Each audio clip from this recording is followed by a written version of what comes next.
أعزائي المشاهدين، أهلا وسهلا فيكم في حلقة جديدة من برنامج نارت كاسة. كل عام وأنتم بخير. اليوم رابع يوم من أيام عيد الأضحى المبارك. يسعدنا في هذه الحلقة أن نستضيف الدكتور عرفان صقار سطاش، رئيس مجلس إدارة المنظمة الشركسية للعودة. دكتور عرفان، أهلا وسهلا فيك.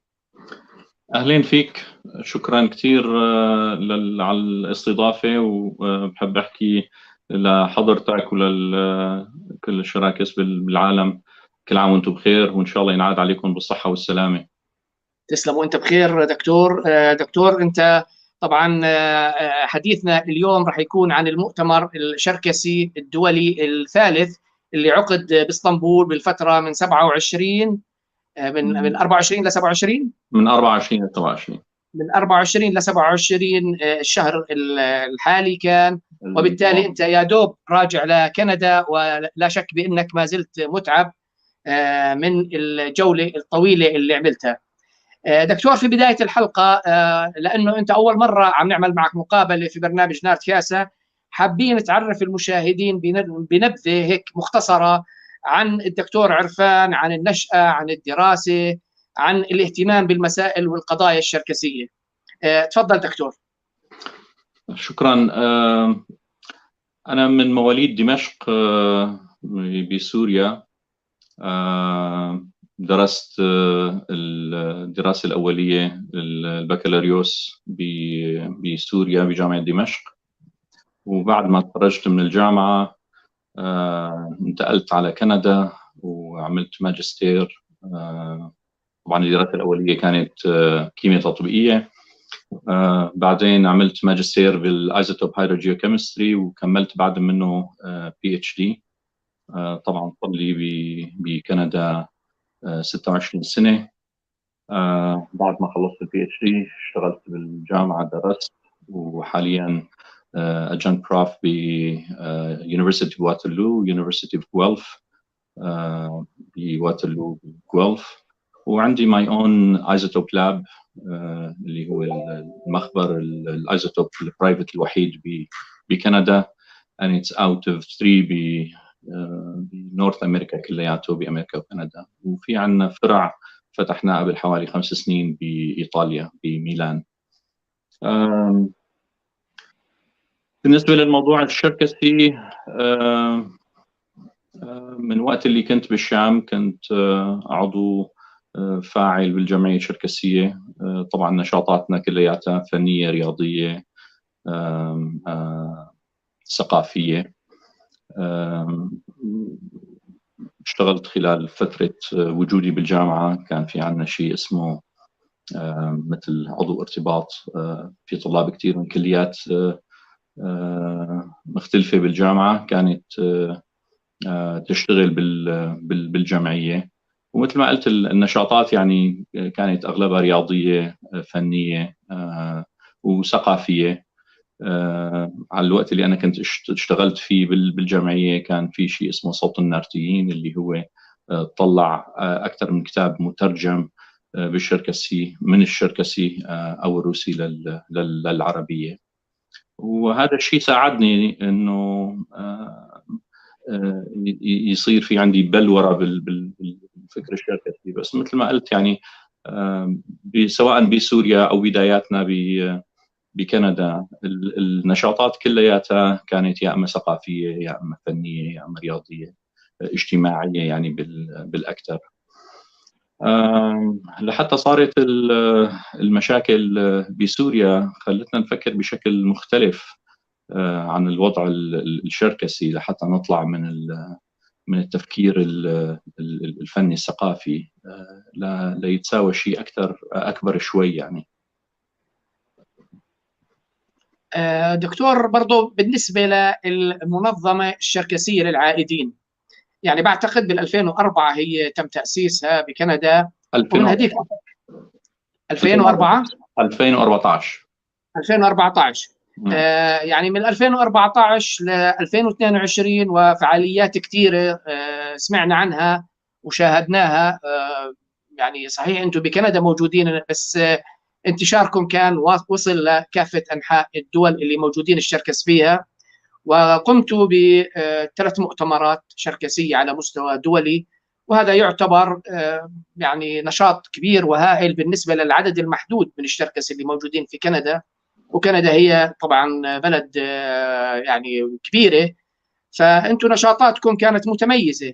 فيا ريت تحكي لنا عن نشأة المنظمة الشركسية للعائدين، وكيف بتشتغلوا، كيف نمط الشغل تبعكم، التمويل تبع المنظمة تبعتكم، اللي انتم قادرين، او الكوادر اللي موجودة عندكم اللي قادرين على ان تقوموا بالنشاطات الكبيرة والواسعة. تفضل دكتور.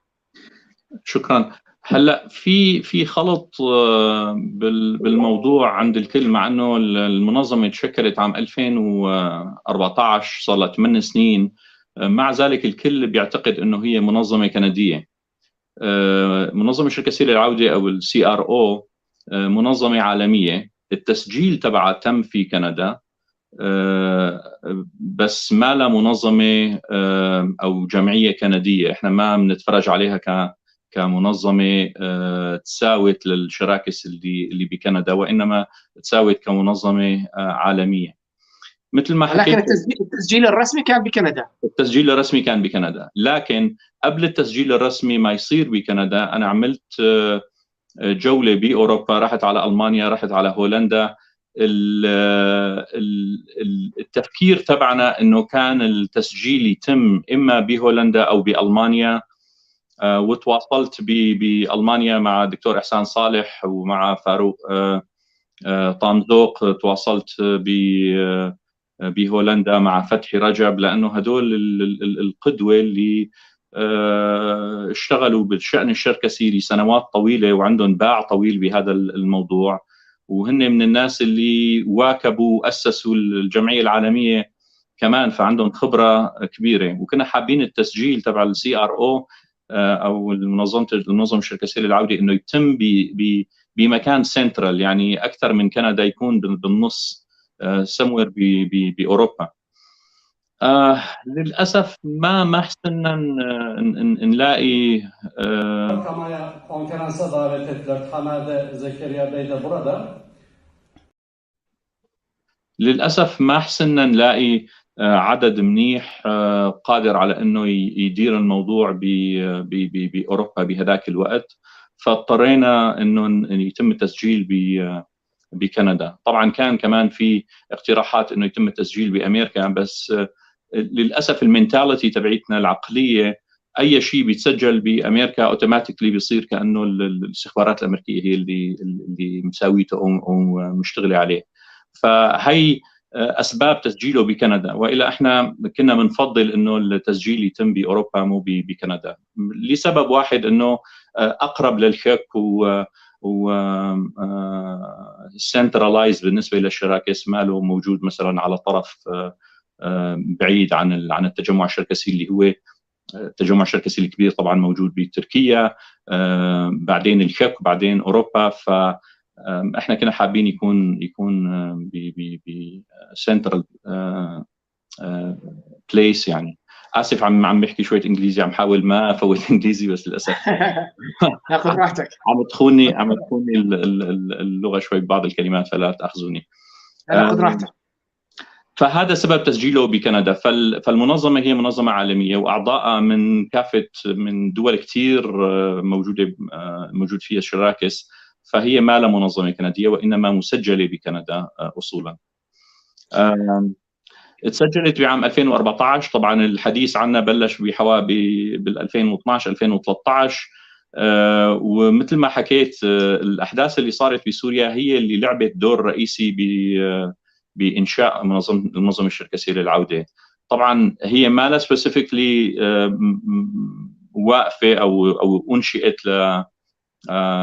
مشان الشراكس تبع سوريا، بس الظرف اللي انحطينا فيه بدي اقول صح العالم على فكره انه احنا ما لنا مستعدين لشيء للاسف. يعني لما عم يصير ازمه ببلد معينه، ما عندنا منظمه عالميه تحسن تدير وتحسن تساعد، وما زلنا الى الان يعني الى الاسف. يعني احنا صرنا 8 سنين عم نشتغل، عم نحاول اللي بيطلع بايدنا، بس ايد واحده ما بتزقف يعني. وبدك يصير في عندنا مثل تكتل عالمي كبير لحتى نكون مستعدين وجاهزين لأي شيء قد يحصل بالمستقبل. يعني احنا ان شاء الله ما يصير لا حروب ولا نعتاز، بس قوتنا بانه يكون في عندنا شغلات جاهزه، نتورك جاهز، متواصلين بشكل كامل، فاينانشالي بشكل اقتصادي مادي وضعنا جيد.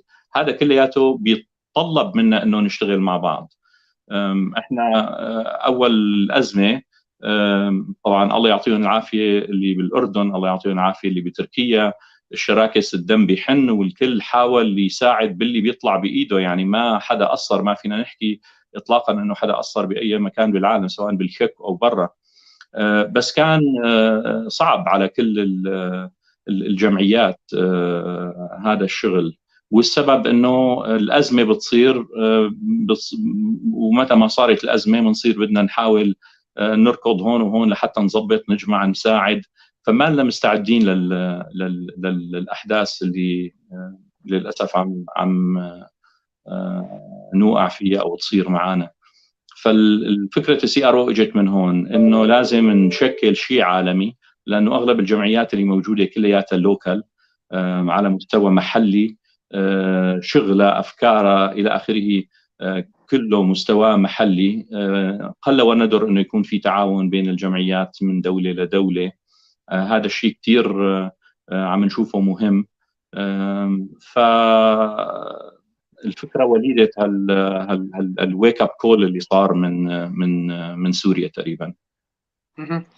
طيب دكتور، يعني احنا عم نحكي على تجمع من مؤسسات او من جمعيات او منظمات بشتى انحاء العالم، ولكن هذا الموضوع كمان الجمعيه الشركسيه العالميه تبنت هذه الفكره، واصبح في جمعيه ترتبط مع عاده الجمعيات المركزيه اللي موجوده في الاردن. يعني الجمعيه الخيريه الشركسيه يعني بالاردن تعتبر هي الجمعيه الام، عندنا 13 مؤسسه شركسيه، بس دائما الجمعيه الشركسيه هي اللي تعتبر ممثله شركس الاردن. برضه بسوريا بعتقد الجمعيه الشركسيه رئيسيه، بتركيا الكافد كمان رئيسيه بالنسبه لاعداد الناس اللي موجودين فيها.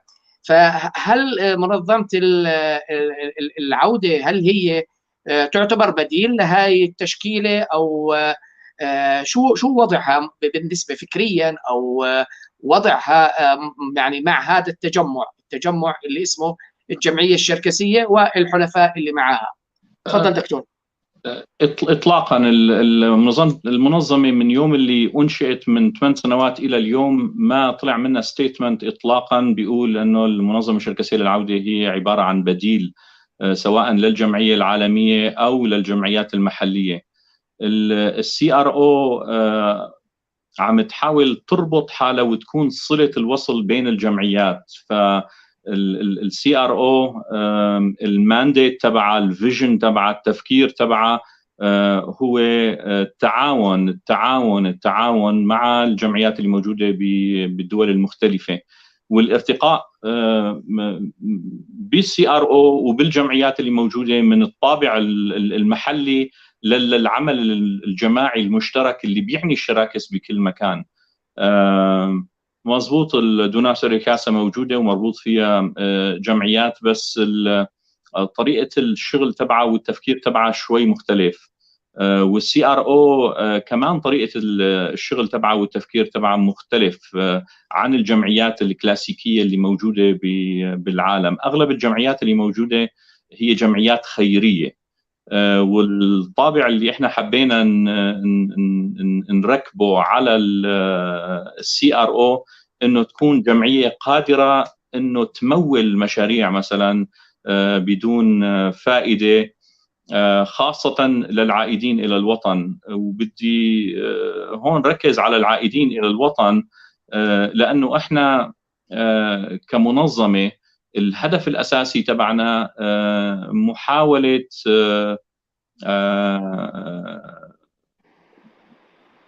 ابقاء الثقافه الشركسيه واللغه الشركسيه والريس الشركسي، اذا بدي احطه بهالبرسبكتيف. وهذا الشيء ما راح يتم الا بانه نحافظ على الثقافه الشركسيه والشراكه بالوطن، زيادته، العمل على استمراره، على بقائه. والناس اللي طلعت من سوريا اكبر دليل، طبعا مو الكل راح على القفقاز، بس اللي راح على القفقاز واجه تحديات كثير. للاسف احنا مثل ما بتعرف الشركسي بيرجع على القفقاز مثله مثل اي شخص بيفوت على القفقاز، للاسف ما عم يرجع وهو شركسي صاحب الارض بامكانه يفوت وياخذ جنسيه من ثاني يوم، فبيواجه صعوبات. فاحنا عم نحاول نذلل هي الصعوبات لحتى يحسن يبقى، لحتى يحسن يوقف على رجليه، لحتى يحسن يبني مستقبله ويستقر. طبعا من المؤسف انه في كثير عالم رجعت اضطرت تطلع لاوروبا او غيره. ما فيك تاخذ العالم، بس اذا كانت الظروف تبعيتهم صعبه راح يضطروا يطلعوا. واحنا عم نحاول نصغر هي او نقلل من فكره انه ما احسن تعيش، ما احسن تظبط، ما احسن ابني شيء فاضطريت اطلع لمكان ثاني. فازدهار الوطن، تأمين الناس لحتى تحسن توقف على رجلها، واحد من الشغلات اللي المنظمة من أول يوم تأسست فيه عم تحاول تشتغل عليه. دكتور،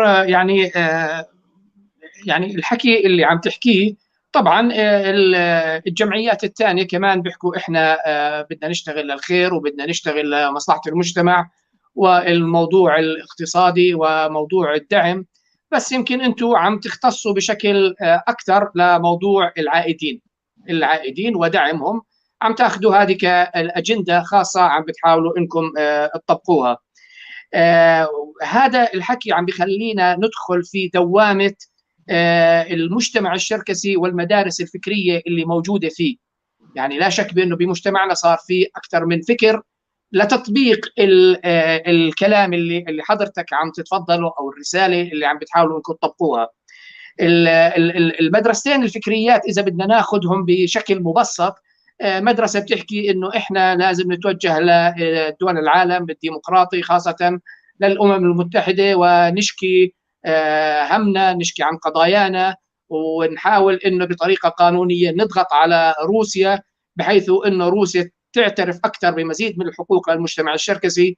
في المقابل في مدرسة ثانية بتقول إحنا لازم نشتغل من داخل روسيا، والدول اللي برا ما عمرها ما ساعدت الشركس، هي بتساعد الأجندة تبعتها، ولكن من داخل روسيا احنا ممكن نتحالف مع أطراف يعني يمشوا معنا بقضايانا، نغير الوضع اللي موجود في روسيا، ونحاول انه ناخذ بقدر الامكانيات صلاحيات من الداخل الروسي، بما فيها تسهيل الإقامات وتسهيل الفيز وتسهيل الأمور هاي. فأين تقع منظمة العودة من هاي المدرستين الفكريتين؟ هلا منظمة العودة من ناحية المبدأ، المدرستين الفكريات اللي عم تحكي عليهم اثنيناتهم مدرستين، واثنيناتهم بإمكانهم يشتغلوا، بإمكانهم اثنيناتهم يجتهدوا، بإمكانهم اثنيناتهم يحاولوا يعملوا كل اللي بيطلع بإيدهم. منظمة العودة الشيء الوحيد اللي بتشوفه غير ملائم انه هدول المدرستين يتركوا الهدف تبعهم والفيجن تبعهم، الرؤية تبعهم والشغل تبعهم، ويبلشوا ببعض. منظمة العودة بتتأمل انه الطرفين يشتغلوا، يجتهدوا، يساووا اللي بيطلع بإيدهم، يعني ما في غبار على الطريقتين. بس الشيء الوحيد مثل ما قلت انه ما يضيعوا وقت وجهد في اقناع الطرف الثاني. هو الاشكاليه بانه فرض الراي على الطرف الثاني، انا هذا اللي عم شوفه اشكاليه يعني، وهذا اللي عم نشوفه السي ار او. وانما المدرستين او الفكرين، واحتمال يكونوا 3 أفكار او 4 أفكار، لا باس، والكل بيشتغل باللي بيشوفه مناسب، وان شاء الله الافضل يصير يعني. هلا هذا من جهه ثانيه، اذا بدك تسال عن السي ار او شلون عم تشتغل، السي ار او ما له منظمه سياسيه، ما له منظمه دينيه، السي ار او منظمه انسانيه بحته. وكل الشغل تبعه بيندرج تحت العمل الإنساني، عمل إنساني، عمل خيري. وتحت الإنساني في شغلات كتير، يعني من اللغة للثقافة للفاينانس للإديوكيشن. في شغلات كتير السي ار او عم تشتغل عليها من مبدأ إنساني وليس سياسي. السي ار او اشتغلت على الخطين فينا نقول، لانه السي ار او بارتنرد مع جهات مثل اليونايتد نيشن او الاي سي اي سي، اليوروبيان كونسل اوف ريفيوجيز. بس بنفس الوقت اغلب شغلها بالوطن، اغلب شغلها مع الجمعيات اللي موجوده بدول مختلفه. بناء جسور مع الجمعيات مهم. سي ار او من نظرته من رؤيته لحتى نحسن نساوي الشغل اللي بدنا نساويه، ما في داعي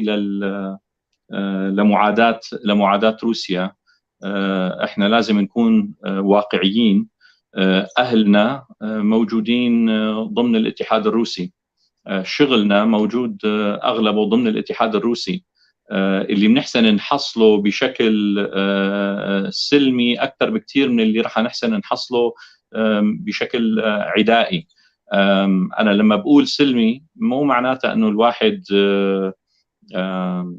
يستسلم، بس بدك تشتغل بشكل يفيد الطرفين، تحسن تستفيد، وبنفس الوقت ما ينعمل عليك بلوكج يعني او حاجز بحيث انه ما تحسن تشتغل بالداخل الشركسي.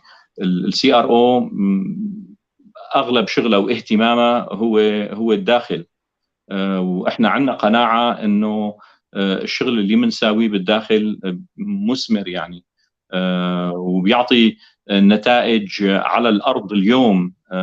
فهذا الشيء بالنسبه لنا كثير مهم. فالاسلوب العدائي ما له من ضمن الرؤيه تبع السي ار او.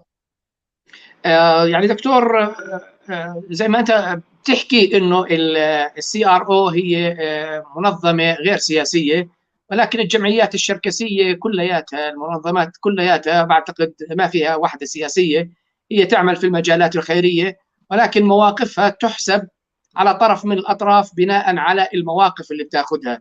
ويعني لا شك بانه يمكن شعرتوا بانكم يعني عم تحملوا العصا، انتم في محاوله لحمل العصا من الوسط، ولكن شعر البعض بانه انتم انحطيتوا بين المطرقه والسندان.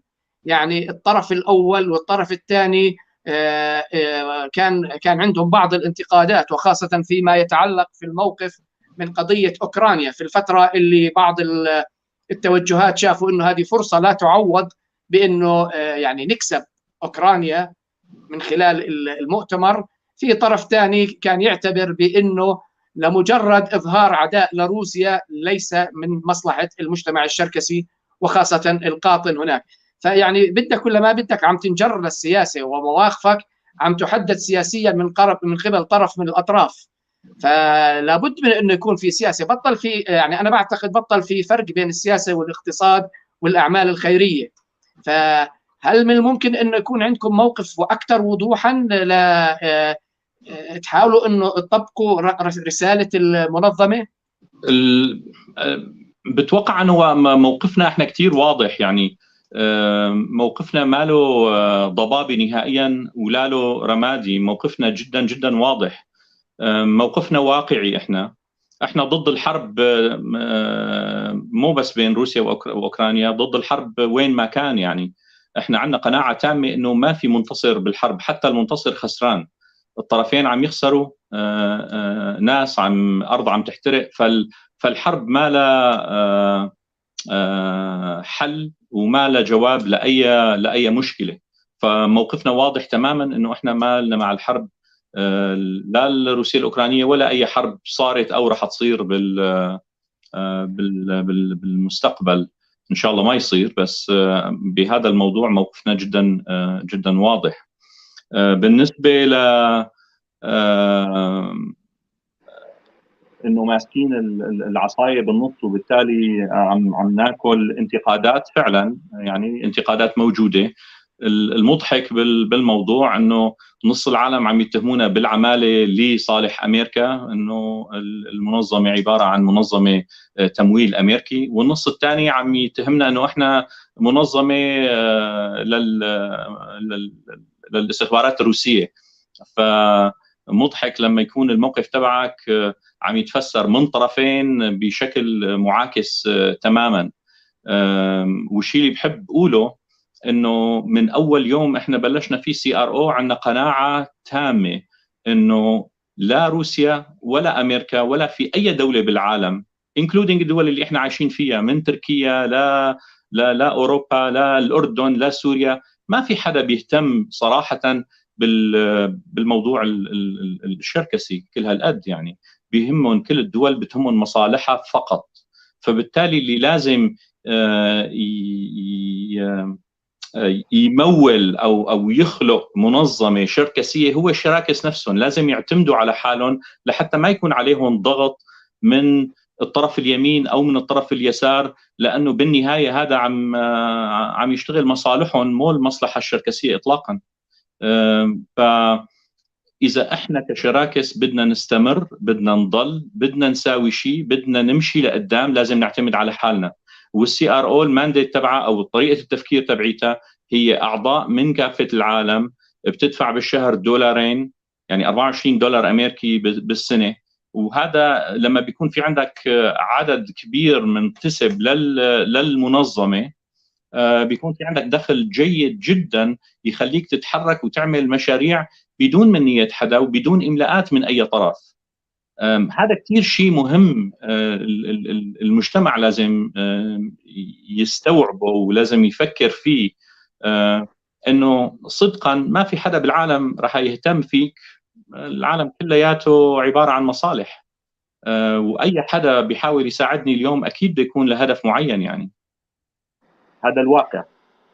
صحيح، لا شك بانه المصالح او بتتمسك باشياء موضوع ثاني. يعني احنا بنحب يكون العالم كلها بتحب بعض وبتساعد بعض، بس الواقع مختلف تماما عن هذا الشيء. يعني صحيح، يعني لا شك بانه المصالح هي اللي بتحدد مواقف الدول اولا واخرا، لا المبادئ ولا حقوق الانسان ولا اي مفهوم ثاني. مصالحها هي في المقام الاول، لا شك بهذا الموضوع. مشان هيك احيانا عدم اتخاذ موقف يعتبر موقف سياسي بالنسبه للبعض.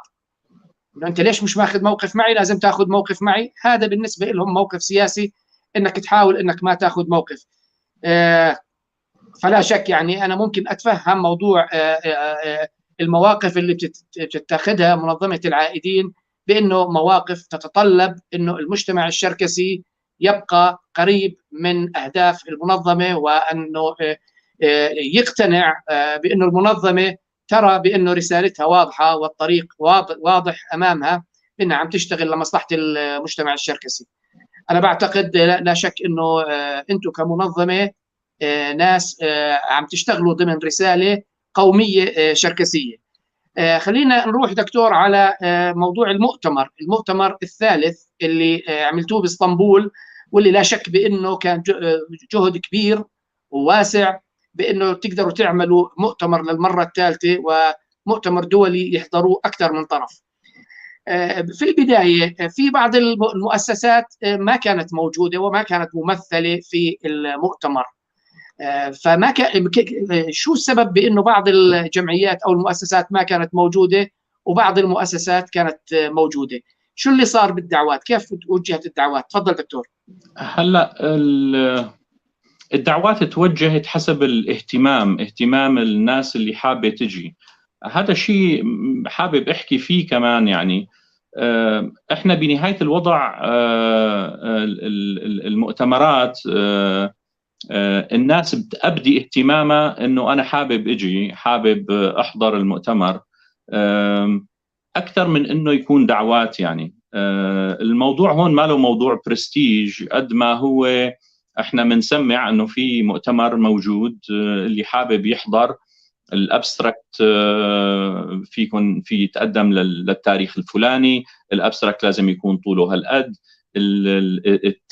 التيمه اللي او الثيم او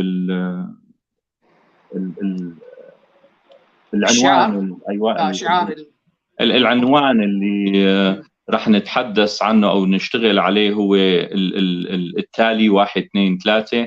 اذا في عندك افكار حابب تعطي محاضره بهذا الاختصاص، الرجاء التواصل وينبعث ابستراكت. فالدعوه مفتوحه لكل الشراكس باي مكان في العالم يعني.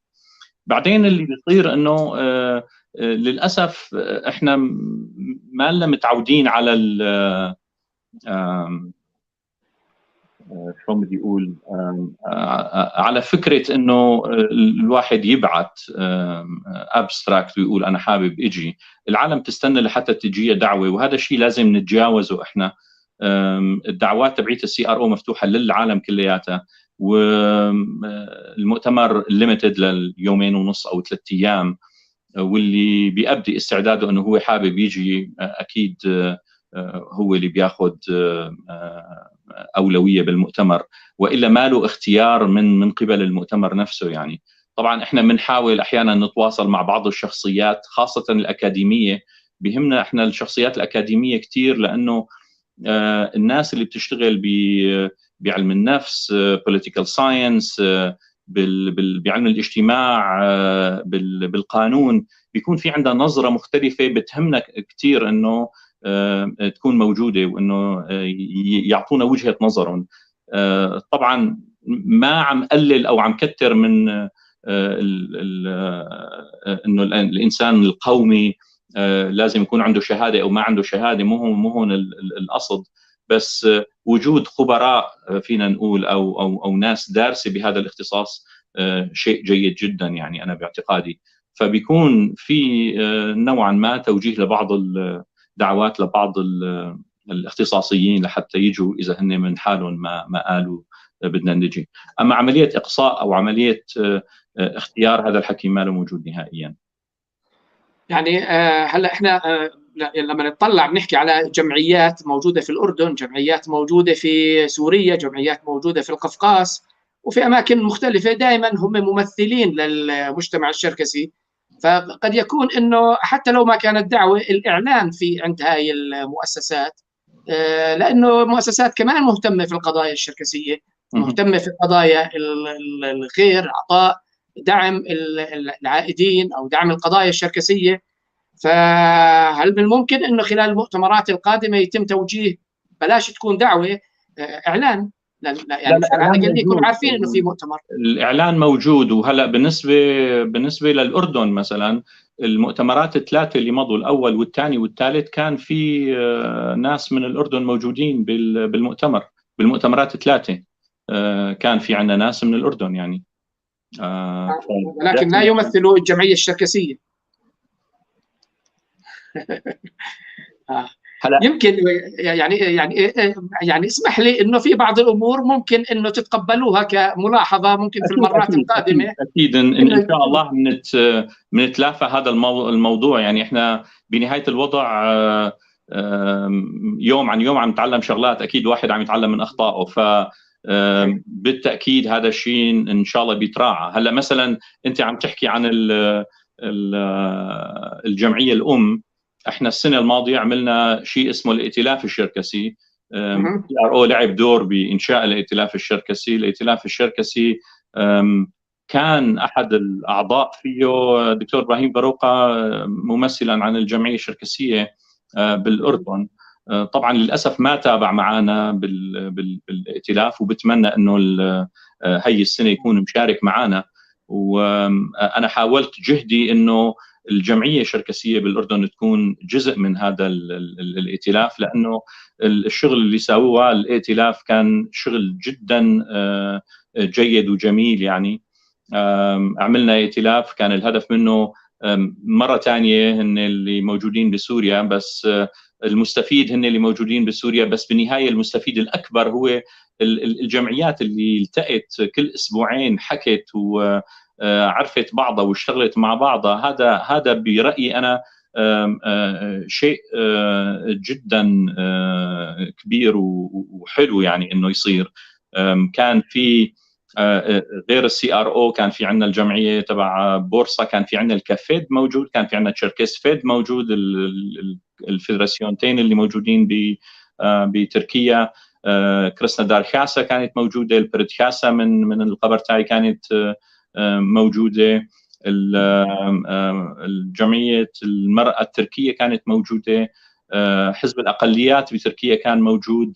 مثل ما حكيت الفيدراسيون او الجمعيه الام بالاردن كانت موجوده، بس للاسف ما كملت معنا لاسباب اقتصاديه حسب ما فهمت من دكتور ابراهيم.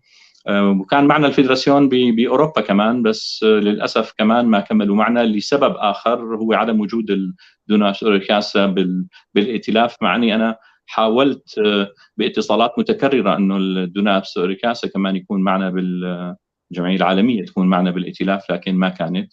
وطبعا النورنبرغ كاسا بالمانيا كانت موجوده، وكان في شخصيات اعتباريه موجوده معنا، مثل الدكتور احسان صالح، مثل فاروق طمزوق. فكان في مجموعه رائعه من الجمعيات والشخصيات مجتمعه مع بعض وعم تشتغل. طبعا الاسمر الشغل تبعهم عن اخراج حوالي 50 طالب من سوريا، اخذناهم على القفقاس ببادجت شارك فيه الجميع، وصل البادجت حوالي $180,000. يعني انه الشراكس يشتغلوا مع بعض من دول العالم مختلفه شيء جميل نسعى له يعني. وان شاء الله الموضوع يكبر ويكون في عدد اكبر من الجمعيات يشاركوا باعمال اخرى بالمستقبل ان شاء الله. وان شاء الله الجمعيه تبع الاردن تكون موجوده يعني ان شاء الله. يعني طبعا احنا عم نحكي عن تضامن مجتمعنا الشركسي، عدم اقصاء اي طرف من الاطراف. يعني الافكار قد تختلف عن بعضها البعض، ولكن بالنهايه اذا احنا ما تضامنا ووقفنا مع بعض، لانه انتم يعني فعليا، يعني مشان نكون واقعيين، عندكم مسؤوليه كبيره لما اطلقتوا اسم المؤتمر الشركسي الدولي. المؤتمر الشركسي الدولي، كل شركسي بصير يحس بانه انا ليش ما اندعيت، انا ليش ما وصلني خبر. هاي مسؤوليه كبيره، ويعني على الارجح انتم عم تبذلوا مجهود بهذا الموضوع، انا واثق من انه عم تبذلوا مجهود، ولكن بضل في لوم اذا كان في اي طرف من الاطراف وبيعتبر حاله بيشتغل في المجال الشركسي، وتم اطلاق اسم المؤتمر الشركسي بانه انا ليش ما معي خبر. فمشان هيك يعني انا بتامل شخصيا انه فعليا الجهد الكبير اللي عم تبذلوه هذا يتحول لشيء في المرات القادمه اكثر فعاليه واكثر قوه على الساحه، وبدها بعض الجهود. دكتور بدي اقاطعك لا تاخذني، بس انا جل من لا يسهو وعم حاول اشير لك، بس انا نسيت واحد من اهم الناس اللي اشتغلت معنا وكثير داعم للائتلاف، هو زكريا نابسو والجمعيه بكفر كما. اعتذار كثير كبير لزكريا، بس جل من لا يسهو. طبعا الائتلاف بدون كافه اعضائه ما كان نجح، فوجود كل شخص من الاشخاص اللي اشتغلت بالائتلاف كان ضروري ومهم يعني. ان شاء الله الائتلاف يتوسع ويصير فعلا قادر وقوي وعنده توجه سياسي، لانه اولا واخرا احنا بدناش نخاف من السياسه، لازم يكون عندنا موقف سياسي. موقفنا السياسي عم نشتغل لمصلحه امتنا زي بقيه الامم، وهذا موقف طبيعي وما حدا بيقدر يعاتبنا عليه، ولكن لازم نعرف مصلحتنا اين تكمن. وبالتالي هذا الهدف من النقاشات بعتقد يعني اللي عم بتصير في المؤتمر، انه تكون مواقفنا واضحه ومحدده، ونعرف كيف بدنا نشوف مصلحتنا مع اي طرف، مع اي جهه. لانه بالنهايه حتى اللي بيحكي انا ما لي علاقه بالسياسه هو سياسي، موقف سياسي عم بياخذ. فبالتالي احنا كمجتمع شركسي بس بتضامننا وبوقوفنا مع بعض يمكن بنقدر نكون ورقه سياسيه قويه في اللعبه السياسيه في العالم. دكتور، يعني انا برضه بدي احكي لك على موضوع الاسم. يعني من البدايه كنت حابب اسال موضوع كلمه العوده. موضوع كلمه العوده قد تكون بالنسبه لبعض الشركسي اللي عايشين في بعض الدول وبيشوفوا انه وضعهم مستقر وعندهم مصالح في هاي الدول، انه قد تتعارض مع مصالحهم في هاي الدول. يعني انتم الشركس هيكم بدكم ترجعوا على القفقاز، معناته انتم ما لكم مصلحه عنا. هل واجهتم مثل هذه المعضله؟ هل هذه المعضله بالاسم تسبب بعض الاحراج عند بعض الشركس اللي بيشوفوا انه مصلحتهم في هذيك الدول ممكن انها تتعرض للاذى من وراء اطلاق شعار العوده؟ هلا للاذى لا، بس تعرضنا لمواقف مشان الاسم. اكيد تعرضنا على مدى السنوات، ما كان في اعجاب بالاسم، بس السي ار او نوعا ما اصرت على انه تحافظ على اسمها وما تغيره لسبب، وهذا السبب هو التذكير بحق العودة أو التذكير بأهمية العودة للوطن، إذا حابين إحنا نحافظ على التراث الشركسي، على اللغة الشركسية، علينا إحنا كأفراد شراكس. فالاسم حبينا يكون موجود أو الكلمة هي تكون موجودة بالاسم لحتى ما ينتسى، لحتى يضل موجود بشكل دائم. لكن حابب أنا أفرق بين شغلتين، اللي هو العودة وحق العودة.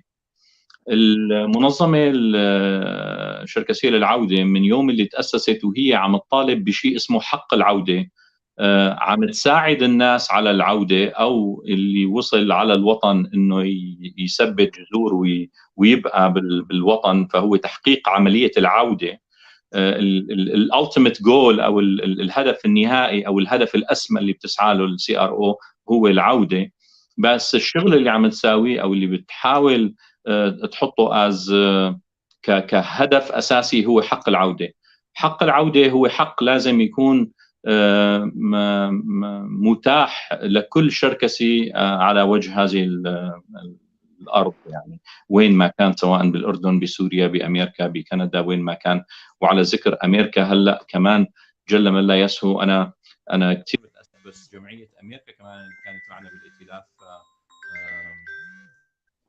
ف بحب اعتذر واضيف جمعيه امريكا كمان انه كانوا معنا بالائتلاف، فهذا شيء كمان جيد وجميل. فحق العوده اللي احنا عم نطالب فيه هو حق عم نطالب فيه للكل، لكن تحقيق العوده نفسها. اسف، في تليفون عم يجي.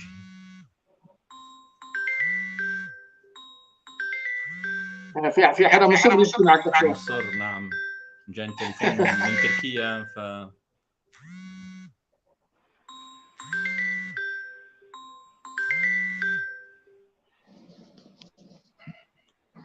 اسف، خذ راحتك، معلش، تفضل.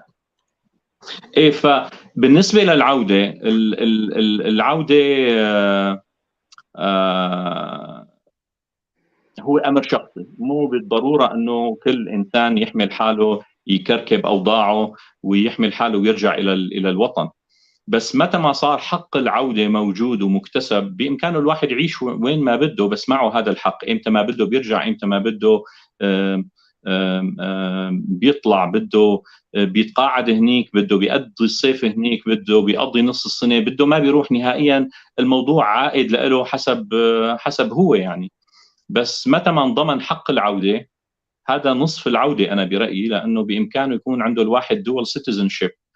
في كثير مثلا اردنيين معاهم الجنسيه الاردنيه عايشين بكندا، بالمانيا، بامريكا، بيقضوا فتره هون فتره هون. هذا لا بيعني انه هن يتخلوا عن اردنيتهم، ولا هن يتخلوا عن وجودهم بامريكا. حسب الظروف اللي المتاحه اليوم اللي بيكون غير اللي متاح بكره. بس عنده الاريحيه، بيحب يروح على الاردن بامكانه يروح، بيحب يروح على امريكا بامكانه يروح. احنا حابين نوصل للمرحله هي بانه اي شخص شركسي، ما بدنا نقول انه مر بظروف حرب مثل بسوريا فاضطر يروح على قفقاسيا، لا، يعني انه سواء في ظروف او ما في ظروف، حابب يروح يستقر بقفقاسيا ايمتى ما بده، بامكانه يروح، بامكانه يسكن، بامكانه يعيش، بامكانه يزور. هذا الحق يجب أن يكون مضمون لكل شركسي. أما العودة بحد ذاتها هي قرار شخصي. يعني هي طبعا في تفاصيل كثيره في الامور هاي. يعني احنا لما نحكي عن العوده تتطلب انه روسيا تكون موافقه على العوده، وتكون بترحب بالناس اللي بدهم يرجعوا وما بتضيق عليهم، وبتحاول انه تساعد بانه تعطيهم تسهيلات وتعطيهم شغل، وما تضيق عليهم وما تعاملهم زيهم زي اي طرف ثاني بيجي وبيقول انا بدي اهاجر اروح على روسيا. في المقابل يعني حق العوده يتطلب ضغط على روسيا. فهذا موقف سياسي. يعني احنا عم نحكي انه احنا بدنا نطالب بحق العوده، واللي هو الضغط على روسيا انه انتم يا روسيا لازم تقبلوا هذا الموضوع. بس في المقابل الاوراق موجوده بين ايدين روسيا، هي اللي بتسهل، هي اللي بدها تقدم بعض الامور، فهي بدها توازنات بعتقد. ولا ايش رايك دكتور؟ اكيد يعني هذا اللي عم تحكيه 100%. يعني الموضوع العوده او موضوع حق العوده هو بيد روسيا. فلما عم نقول احنا الضغط على روسيا، الضغط له اشكال وله اسلوب وله افكار. فالسي ار او طريقه التفكير تبعها مختلفه قد تكون عن باقي المدارس الفكريه. بس السي ار او ما عم يطلع ويهاجم باقي المدارس وبده يربيهم وبده يغير تفكيرهم، عم يساوي الشغل اللي عم يساويه. السي ار او واقعي. السي ار او طريقه تفكيرنا احنا انه الحل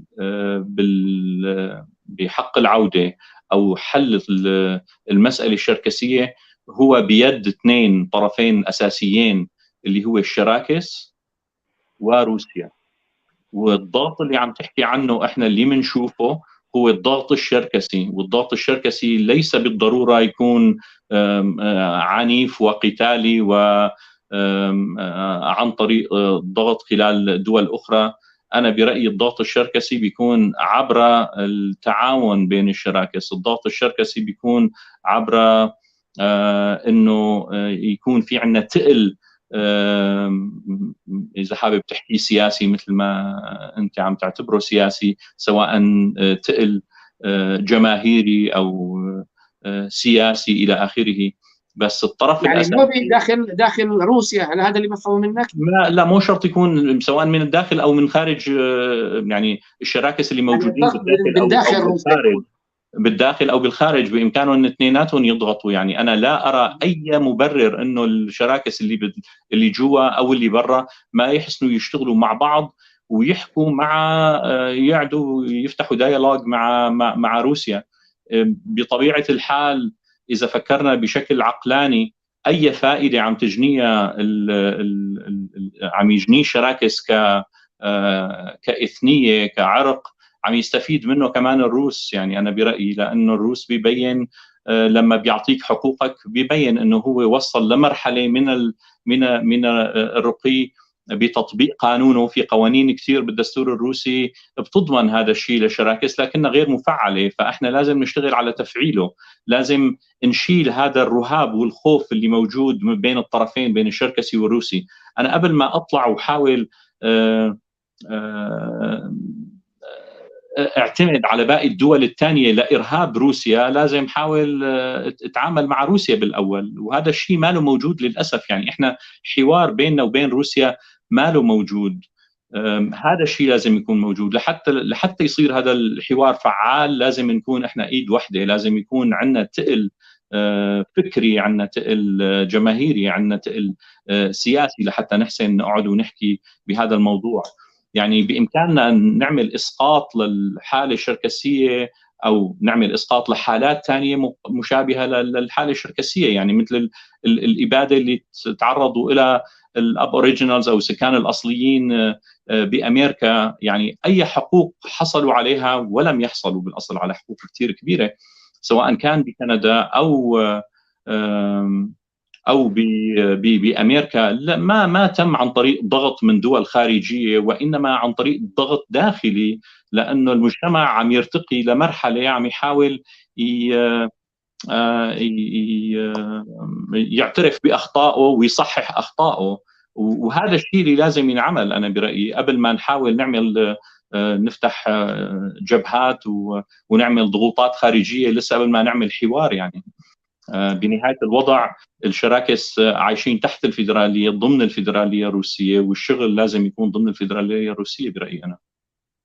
يعني احنا عم نحكي عن الدول العالم كلياتها عندها مشاكل داخليه مع اقليات، مع سكان اصليين. معظم الدول حتى في اوروبا اللي تعتبر دول ديمقراطيه، وجزء كبير من الشعوب اللي موجوده هناك لم تحصل على حقوقها، ولكن في مساومات، في مطالبات داخل كل بلد. والمساومه هاي بتعتمد على مش بس سياسه البلد، على سياسه الرئيس اللي موجود في البلد. بيجي رئيس محافظ غير عن الرئيس اللي بينتمي للحزب الفلاني او الحزب العلنتاني. فاحنا عم نحكي على مواقف سياسيه يتطلب انه يكون في حكمه في اخذها في الوقت المناسب وفي المكان المناسب. لكل حال في مطالبه معينه، ويمكن لازم احنا كمجتمع شركسي مشان تكون مطالبنا قويه ومنطقيه وواقعيه، يعني ما نكون كمان نطلب بمطالب اكثر من اللي ممكن ان نحصله. قد يكون انه احنا بحاجه جبهه موحده.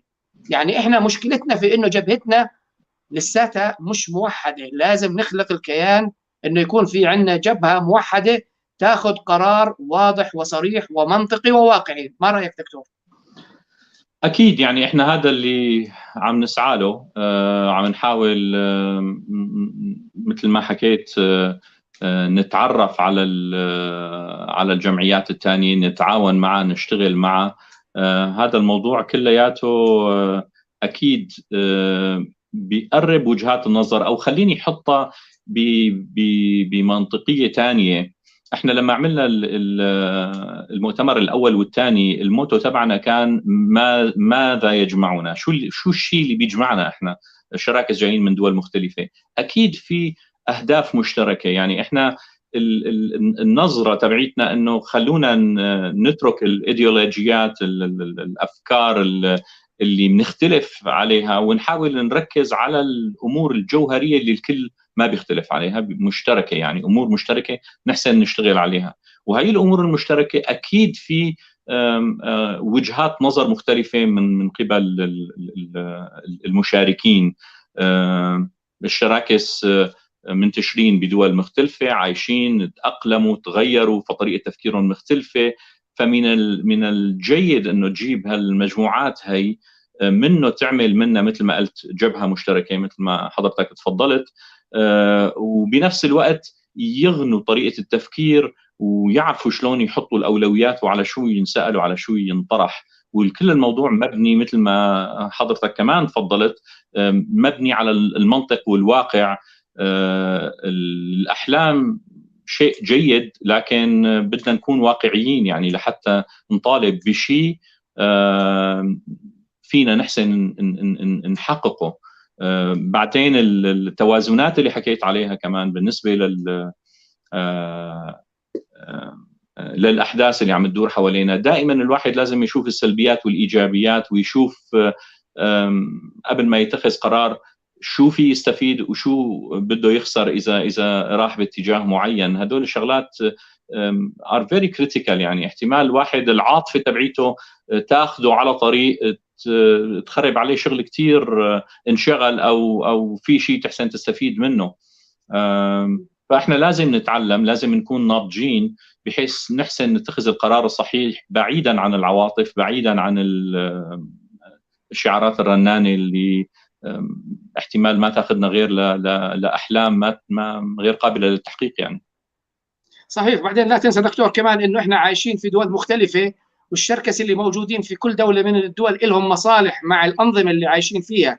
فاحيانا قراراتهم تعتمد على مصلحتهم، مصلحه الاجيال اللي عايشه في البلد اللي مرتبطه بالانظمه. فاحنا ما بنقدر ننكر انه في مصالح لافراد المجتمع الشركسي احيانا قد تكون متعارضه مع بعض، ولكن لازم نبني السياسة بالنهاية على أساس إنه نتفهم الظروف كلياتها، وإنه إحنا ما بنخطط فقط لمرحلة معينة ل5 سنين ولا 10 سنين. إحنا يفترض إنه مخططنا ل20 و30 سنة و50 سنة، فلا بد من أن نراعي الظروف اللي موجودين فيها الشركس اللي في العالم، بما فيهم الشركس اللي في روسيا، والضغوط اللي عليهم والظروف اللي عايشين فيها. ما بنقدر نطلب من الناس إنهم يكونوا بيعاكسوا النظام بطريقة كثير ملحوظة. وبنفس الوقت احنا بنعرف انه الشركس اللي موجودين كان بالاردن ولا بسوريا ولا بكفر، كما كل شركس عندهم سياسات مضطرين انهم يداروا فيها الانظمه اللي موجودين فيها. ما رايك دكتور؟ اكيد يعني هذا الشيء، بس احيانا انا بحس انه في احيانا مغالاة بالتفكير، بحيث انه التفكير المصلحة او الوضع بالبلد اللي انت ساكن فيه يطغى على المصلحة الشركسية العامة. المصلحة الشركسية للأسف. وهذا الشيء لازم نكون نعمل فيه نوعا ما بالانس يعني. فإحنا واحدة من المشاكل اللي بنعاني فيها دائما هي بسوريا. الجمعية الشركسية بسوريا يعني يعطيها العافية فاعلة وبنفس الوقت غير فاعلة يعني. في أحيانا عندهم تخوفات من أمور جدا ما في شيء بيخوف فيها يعني. فكرة مبالغ فيها زيادة عن اللزوم. وأنا أحيانا بعتقد أنه الخوف هو اللي بيمنعهم من أنه يشتغلوا وليس النظام نفسه. يعني احتمال النظام لا فرق معه، لا سمعان ولا عنده فكرة عن الموضوع، لكن في inherited في خوف موروث متطبع بيمنعهم من بعض الأمور. من بيناتها احنا بالاردن عندكم سهل الواحد يجيب ورقه من الجمعيه انه هو شركسي، شيء طبيعي يعني. البلد بالاردن بيعترف انه في عندنا شركس يعني. ما في اي ما في شيء ضد القانون يعني. البلد عم يقول احنا موزايك، وفي عندنا ارمن، في عندنا تركمان، وفي عندنا شركس بالبلد يعني. والجمعيه بتعطيك ورقه انه انت شركسي، جدا طبيعي وعادي. بسوريا الكل بيعرف انه في شركس، والنظام بيحكي انه في شركس، وبالتلفزيون بيطلع حفلات بيقولوا حفله شركسيه وحفله يعني. ففي اعتراف ضمني انه في شراكس بالبلد. بس فكره انه تحسن تاخذ ورقه انه انت شركسي من الجمعيه شبه مستحيله. فانا ما بعرف اذا هذا الشيء عباره عن له علاقه بالنظام فعلا، ولا هو عباره عن خوف زياده عن اللزوم لشغله ما لها وجود اصلا، عباره عن وهم. ف يعني هذا الشيء عم ياثر على الموضوع العوده لكثير ناس بسوريا، طالعين من سوريا يعني.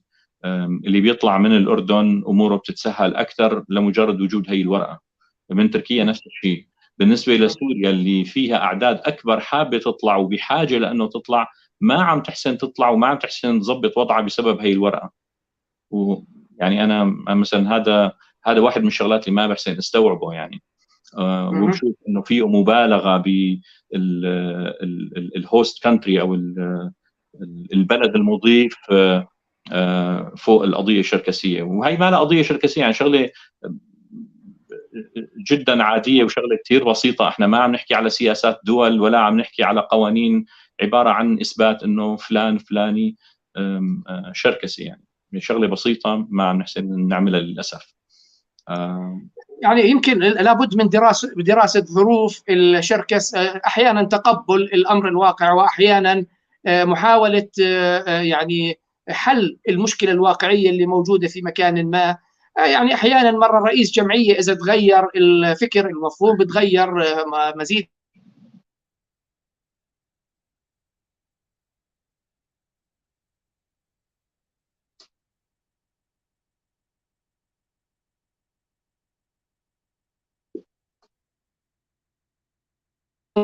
بث يمكن بث انقطع شوي. كان مفرز. طيب، فاحنا اذا بتسمح لي دكتور، في عندنا مجموعه من الاسئله من المشاهدين خليني أسألك إياها بنرجع للأسئلة الثانية. في السيد مهند سخ بعت لنا سؤال: ما هي تطلعات وأهداف المنظمة خلال ال5 سنوات القادمة، وهل أنتم واثقون من تحقيق هذه الأهداف؟ وما هي الجهة الرئيسية الممولة للمنظمة؟ وما هو ردكم على الاتهامات من بعض أفراد المجتمع الشركسي بتبعية وتمويل المنظمة من قبل روسيا وبعض الهيئات الشركسية كالجمعية الشركسية العالمية؟ تفضل دكتور. بجاوب من التمويل من الشراكس مثل ما حكيت، من الدونيشنز والاشتراكات تبعية الأعضاء. فالتمويل ما في نهائيا من أي جهة، لا روسية ولا أمريكية ولا كندية ولا غيره. وبرأيي هذا بيضمن إنه المنظمة تكون اندبندنت، وهذا الشيء بالنسبة لنا كتير كتير مهم. بالنسبة لأهداف وتطلعات المنظمة لل5 سنوات القادمة، المنظمة بدها تتابع البرامج اللي عم تشتغل عليها، ويمكن هون فيني أحكي شوي عن البرامج إذا تفضل. طبعا تفضل. واحد من البرامج اللي بلشنا فيها ب 2015، يعني من أول ما باشرنا عمل، هو برنامج اسمه Small Business Support Program، دعم المشاريع الصغيرة بالقفقاز للعائدين. وإلى يومنا هذا دعمنا 37 مشروع، تقريبا حوالي 2500 ل 3000 دولار للمشروع in average. الدعم طبعا ما له جرانت، ما له منحة، وإنما هو الدين. فصاحب البزنس لما بيبلش البزنس تبعه بيبلش يدفع المبلغ اللي استدانه ليبلش المشروع تبعه شوي شوي، وهذا بيكبر الكابيتال أو رأس المال لهذا المشروع. للأسف هي السنة 2022 بسبب الكوفيد من طرف وبسبب الائتلاف اللي شاركنا فيه مشان دعم ال50 طالب، كان شغل كتير كبير. هي السنة ما حسنا نساوي أي دعم للسمول بزنس سبورت بروجرام، بس إن شاء الله بدنا نبلش مرة ثانية. بروجرام ما وقف لمدة 6 سنوات متواصلة، وإن شاء الله راح نرجع عليه. ال 37 مشروع اللي دعمناهم كلفوا حوالي 75,000 دولار. طبعا في عندنا كمان emergency loans بنعطيهم لناس اللي بحاجة إلى ديون، كلاته طبعا هذا وذا زيرو فائدة، فبدون أي فائدة على المبلغ اللي بينا. في عندنا كمان educational program للمنظمة. الeducational program نوعين، نوع اسمه backpack support، ومن خلاله عملنا سبورت لأكثر من 1400 طالب، شيء بالقفقاز وشيء بسوريا للناس اللي بحاجة. الإديوكيشن شغلة أو التعليم شغلة كتير جوهرية وكتير أساسية من أعمال المنظمة، لأنه إحنا بنعتبر أنه التعليم شغلة أساسية لبناء الإنسان ولبناء community ناجحة. فهذا الشيء بنحب نأكد عليه. بروجرام ثاني بنشتغل طبعا الإديوكيشن، هذا قلت السمول بزنس الباك باك سبورت، بس في عندنا كمان لطلاب الجامعة في عندنا منح دراسية. في عندنا أورد بروجرام بلشناها قبل حوالي 3 سنين، والأورد بروجرام عبارة عن 4 أنواع: Project of the Year, Person of the Year, Satanai Award و Lifetime Achievement Award. هذا البرنامج برأينا احنا كتير كتير كتير مهم، لأنه هذا بيفتح مجال لحتى نعرف الناس اللي عم تشتغل وتحس الناس انه عم تتقدر من قبل، يعني انت كمهني عم تشتغل وبتتقدر محل ما عم تشتغل، شيء جميل. بس الأجمل لما تكون أنت شركسي عم تشتغل بموضوع بيتعلق بالقضية الشركسية وبتتقدر. هذا بيعطي دافع للإنسان لأنه يستمر، وبيعطي دافع لناس ثانية كمان تشتغل، لأنه بتحس أنه فعلا الشغل تبعها عم يتقدر. فهذا برأيي برنامج كتير جيد للترابط، وهذا كمان بيعطي مجال للعالم اللي عايشين بدول مختلفة إنه يعرفوا بعض ويعرفوا بشو عم يشتغلوا، بيعطي أفكار من طرف لطرف. يعني مثلا واحد من المشاريع اللي فازت هي السنة ببروجكت اوف ذا يير للكافيد، المشروع عبارة عن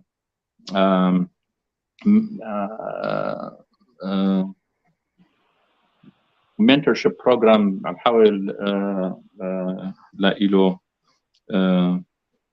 برنامج تعاون،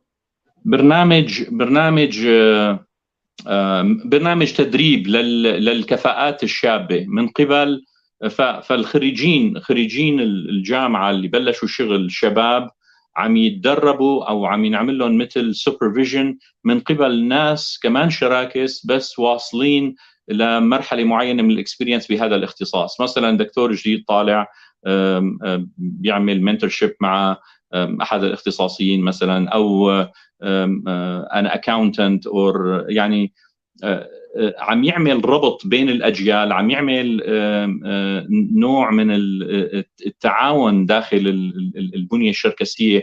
فمشروع كتير جيد، نتمنى ينشاف أو ينعمل بدول مختلفة كمان، لما بتلاقي إنه الناس اللي صار عندها اكسبيرينس بمجال شغلها عم تهتم بالناس اللي تخرجت بنفس الاختصاصات وبتعمل لهم تدريب وبتساعدهم وبتوجههم وبتمسك بايدهم. هذا برأيي مشروع جدا جميل ومثمر، يعني مو بس من الناحية المهنية الفائدة المهنية، لكن عم نحكي من الفائدة الاجتماعية ومن عملية الربط بين الجيلين. احنا واحدة من الشغلات اللي عم نشتغل عليها كسي ار او كمان هي الشباب. احنا ما لازم يصير في عندنا جاب. يعني واحدة من الامور اللي بنعاني فيها بالجمعيات انه قليل ما تلاقي شباب عم تشتغل بالجمعية، عم يصير في عندك نوع من الجاب، وهذا الجاب ما لازم يصير. الصغار بالعمر عندهم أفكارهم لازم نعرفها. والمؤتمر الثالث اشتغل على هذا الموضوع، فكان في عندنا حوالي 30% من المشاركين كانوا شباب، وهذا الشيء جيد لحتى نعرف طريقة تفكيرهم، لحتى نستفيد منهم، لحتى نفهمهم، لحتى نحسن نمشي لقدام. لازم نعرف الأجيال شلون عم نفكر. طريقة تفكيرنا احنا غير كافية، لأنه احتمال الشيء اللي عم نشوفه احنا أولويات وعم نشتغل عليه احتمال هن كله على بعضه مو شايفينه. فعملية الربط، عملية أخذ الرأي من الأجيال الصغيرة موضوع كتير كتير مهم وأساسي. يعني another project طبعا مشتغل عليه هو الاوتريتش هو عمليه الربط والتعاون والتعارف. المؤتمرات الثلاثه اللي صارت كان هدفها انه نتواصل، نتعارف، نستفيد من بعض. هذا خلانا نعمل برامج على ارض الواقع نتواصل فيها مع جمعيات. فمثلا بزخاسة جمعيه اللغه بنالشيك اشتغلنا معاهم على قصة قصيرة، على مسابقة قصة قصيرة لفئتين عمريتين. وهلأ كمان مبلشين واحد رح يطلع قريبا إن شاء الله بالشركسي. طبعا الكتابة لما بتعمل هيك برنامج أنت أولا عم تعمل تعاون بينك وبين جمعية بالشك، رقم واحد. رقم اثنين أنت عم تحاول تحافظ على اللغة بأنه تعمل مسابقات لكتابة قصة قصيرة باللغة الشركسية. الطفل اللي أو يعني في عنا إحنا لمستوى الجامعة، يعني من الأطفال all the way لمستوى الجامعة بيشاركوا بالشو اسمه، بيحسوا إنه في اهتمام مو بس من الداخل لكن من الخارج على هيك أمور. فهذا عم ينمي عندهم الشعور بالترابط بين الداخل وبين الخارج، بنفس الوقت عم يخدم بأنه يكتبوا باللغة الشركسية. عملنا نفس البرنامج كمان بالأديهي. عملنا مسابقة فيديو كمان مع الكافيد من قبل. فعمليات الترابط، عمليات الشغل بين الجمعيات شيء مهم عم نحاول نشتغل عليه. ومثل ما قلت المؤتمر بحد ذاته الاول او الثاني او الثالث هدفه كان استقطاب ناس لحتى تتعرف على بعض، نعرف افكار بعض، نحاول نعرف شو اولوياتنا، شو بدنا، شلون فينا نشتغل يعني مع بعض. فهذا بالنهايه بيصب بالخطه تبعيت السي ار او نفسها. يعني سي ار او صحيح عندها خططها بس عم تتعلم وعم تتطور مع الزمن من خلال التواصل مع الجمعيات الثانيه. ان شاء الله دكتور. لا شك في عندكم خطط طموحه وخطط واسعه. في عندنا برضه سؤال من السيد زاهر جانبيك، بيقول مساء الخير، الله يعطيكم العافيه، الجهد المبذول من طرفكم كبير ومعروف. هل تتجاوب المنظمات او الجهات الحكوميه الاخرى التي تنسقون معها في الوطن، وهل تجاوبها ضمن او على المستوى المطلوب؟ على المستوى الرسمي ما فيني اقول انه التجاوب جيد. احنا من اول يوم بلشت فيه المنظمه وتقريبا سنويا بنكتب مشان حق العوده لموسكو، بنكتب لرؤساء الجمهوريات للبرلمان. للاسف ما في هالتواصل، يعني احنا ما عم نمل وبنبعث كل سنه بس تجاوب رسمي ما عم يتم. وماني متفاجئ كثير انه ما عم يصير تجاوب، لانه بنرجع للشيء اللي طرحته حضرتك اللي هو جبهه مشتركه قويه. فمن الجيد انه الواحد يعرف اهميه انه يكونوا اطراف ثانيه واقفه معه لحتى يحسن يوصل صوته. فبنتامل بالمستقبل انه هذا الشيء يتطور. هلا مثلا بيعطي مثال، مع انه احنا بنبعث سنويا ما بيكون في رد، بس هي السنه بعثنا باسم الائتلاف رساله لرئيس الجمهوريه بنالتشيك، ورد علينا رئيس الجمهوريه. طبعا الرد ما كان مثل ما احنا بدنا، كنا عم نحاول نحصل على اقامات للطلاب، فرده كان انه توجيه الرساله للجمعيه العالميه، وانه الجمعيه العالميه ان شاء الله بتنظر بهالموضوع. والى الان ما حصلنا على حل للمشكله. بس لما الرساله انبعثت من الائتلاف كان في جواب من رئيس الجمهوريه، which is انا برايي هذا اللي عم نتوقعه وهذا اللي عم نتخيله لما جمعيه واحده بتخاطب، مو مثل لما بيكون في عندك جروب من الجمعيات من انحاء العالم عم تخاطب يعني. برضه في عندنا سؤال من السيد ايهان بيك، إذا في مجال نعرف ليش توقف تدوين ونشر النشاطات الإغاثية والمشاريع الممولة من عام 2020؟ هلا مثل ما قلت المشاريع الممولة من مو 20 بال20 كان في عندنا، بس ال21 ما عملنا اي توقف المشروع مثل ما قلت. وسبب توقف المشروع كان هو الائتلاف ومساعدة الطلاب. هذا الموضوع أخذ منا جهد كتير كبير، ما بتصدقوا قديش يعني. نقل 50 طالب من دولة لدولة ومتابعتهم كتير جهد كبير، واستنزفنا ماديا واستنزفنا عمليا كمان يعني. فهذا السبب بعدم نشر اي شيء، لانه بالاساس سمول بزنس سبورت ما ساوينا بال21. طبعا بالمؤتمر نشرنا الاووردز، فهذا الشيء كان موجود. هلا المسابقه القصه القصيره للاسف بسبب الكوفيد ما حسنا نساوي السنه الماضيه، مثل ما قلت انه هلا بده يطلع باسم نالو زاور، مسابقه للقصه القصيره ان شاء الله سوف يتم الاعلان عنها قريبا خلال شهر او شهرين بالكثير. طبعا دكتور في مجموعه من الاسئله والتعليقات، وفي بعض الاسئله من اسماء مش معروفه. يعني احنا عاده بنحكي الاسئله للاشخاص اللي بيدخلوا باسمائهم الحقيقيه، بنحبش نسال اسئله من اطراف ما بكتبوا اسمهم بشكل واضح.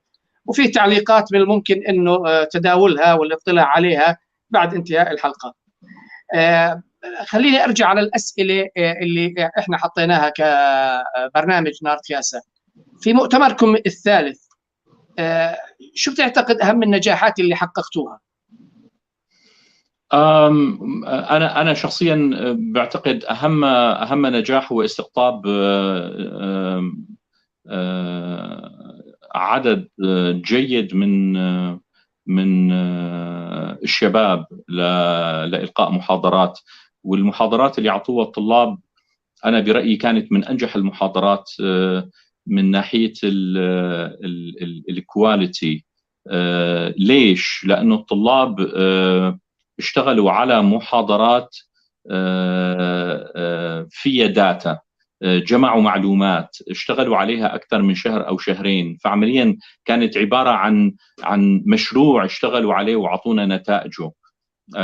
هذا شيء جميل، يعني لما بتلاقي شباب بتاخذ من وقتها بتطرح اسئله على 100 شخص مثلا، بتجمع الاجابات، بتعمل تشاتس، بتعمل النتائج بتقدمهم بشكل اكاديمي. هذا شيء جيد. انا برايي هذا واحد من الشغلات اللي انا كثير مبسوط فيها، وبتامل انه المؤتمر الرابع يكون مشاركه الطلاب تتعدى النص. يعني طبعا انا ما عم قلل من مشاركه باقي الناس، بس مشاركه الشباب شيء يعني هيك يثلج الصدر مثل ما بيقولوا. هذا الشيء انا برايي واحد من الشغلات اللي كثير انا مبسوط فيها. الشغله الثانيه اللي هو المؤتمر بالتاكيد انطرح فيه افكار، انطرح فيه وجهات نظر مختلفه، وهذا الشيء انا برايي ساعد كثير ناس لتشوف شغلات بطريقه ثانيه. واحد من المقررات تبعيت المؤتمر هو انشاء فكره انشاء او العمل على انشاء جمعيه عالميه لشراكسه الخارج، اللي هو عمليا الائتلاف مثل الائتلاف اللي كنا مساوينه السنه الماضيه. طبعا الائتلاف كان عباره عن تجمع طوعي غير مسجل، بس يعني يكون نوع من اليونيون او الائتلاف يكون مسجل وقادر على انه يحاكي ويواكب تطلعات المجتمع الشركسي. هذا واحد من الشغلات اللي ان شاء الله تطلع بنتائج جيده، ويكون فيها عدد جيد من المشاركين من الجمعيات في الخارج. طبعا بدي نوه على شغله، واحد من اهم الشغلات اللي انطرحت انه هذا ليس ببديل عن الجمعيه العالميه الشركسيه على الاطلاق. انشاؤه ليس لمحاربه او لتضعيف الجمعيه العالميه الشركسيه على الاطلاق. واحد من اهدافه انه يحسن يتعاون ويشتغل مع الجمعيه العالميه الشركسيه ل ايجاد الاولويات العمل والعمل المشترك مع بعض. يعني ف نتامل انه نشكل هي الجبهه المشتركه القويه اللي حكيت عنها حضرتك باول اللقاء. دكتور، توصيات المؤتمر، ما هي التوصيات اللي خرجت عن المؤتمر؟